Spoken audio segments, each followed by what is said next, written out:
This channel does not promote any violent, harmful, or illegal activities. All content provided by this channel is meant for an educational purpose only. বঙ্গ বিজেপিতে কোন্দল, মুখ খুললেন দিলীপ ঘোষ। তার সময় দলে গোষ্ঠীর দ্বন্দ্ব ছিল না, দাবি বিজেপি নেতার। টিভি9 বাংলা এক্সক্লুসিভ দিলীপ ঘোষ।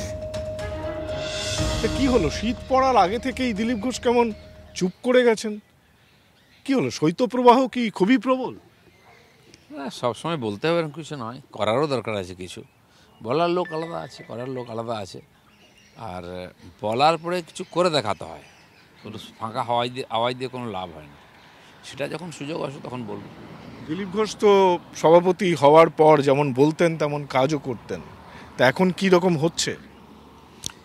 পার্টিতে পরিবর্তন হয়, নতুন লোকেরা আসেন, তারা তাদের মতো করে কাজ করেন, সেটাই হিসাব হয়, হওয়া উচিতও আছে।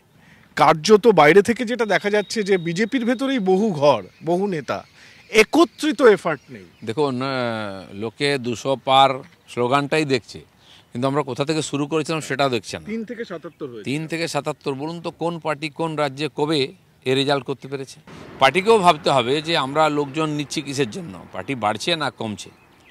আমরা চাই যে বড় নেতারা আসবেন, তাদের সঙ্গে লোকেরা আসবে, ভোট বাড়বে পার্টি। তো খালি নেতা নিচ্ছি আমরা, নাকি ভোটার আর অনুগামীও নিচ্ছি, কর্মীও নিচ্ছি? সে দুটো পর্যালোচনা করার দরকার আছে। মিঠুন চক্রবর্তী প্রকাশ্য বলছেন লকেট চট্টোপাধ্যায় হেরেছেন গোষ্ঠীদ্বন্দ্বের জন্য। যদি গোষ্ঠীদ্বন্দ্বের কথা ওঠে আর এরকম সিনিয়র কার্যকর্তারা বলেন, তো পার্টিকে সিরিয়াসলি ভাবা উচিত। সত্যি সত্যি গোষ্ঠী আছে, গোষ্ঠীদ্বন্দ্ব আছে কি নাই, যদি থাকে কেন হয়েছে, তার সমাধান কি বার করতে হবে। অনেকে বলছেন যে শুভেন্দুবাবুকে সভাপতির দায়িত্ব দেওয়া হোক, কারণ উনিই সব থেকে বেশি অ্যাক্টিভ এবং এভাবেই পার্টি ঘুরে দাঁড়াতে পারে। দেখুন, আমাদের পার্টিতে যে কোনো ব্যক্তি সভাপতি হতে পারেন, এমএলএ এমপি হতে পারেন, তার যোগ্যতা থাকলে। তার জন্য দেখার লোক আছে।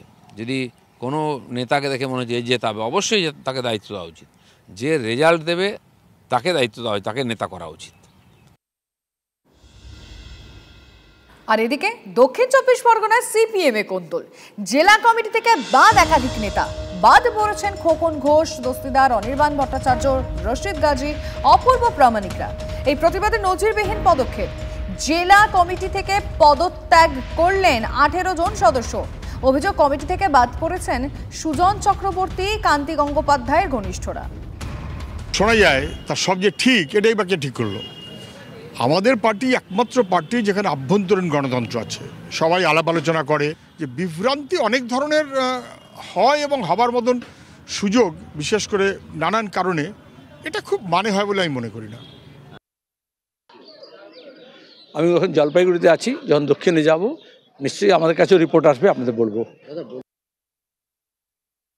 যতদিন ক্ষমতায় ছিল তখন ঘাটা দেখা যেত না, চাদর চাপা ছিল সিপিএমের মধ্যে। ক্ষমতা না থাকলে যা হয়, ঘা বেরিয়ে গেছে।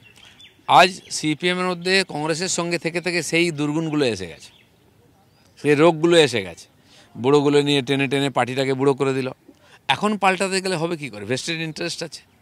আপনি 10 বছর হারার পরে কেন পাল্টাননি? নতুনদের কেন জায়গা দেননি? তাহলে ওরা আজকে নেতা হয়ে যেত। পার্টিটা ডুবে গেল। পার্টিটা আছে কোথায়?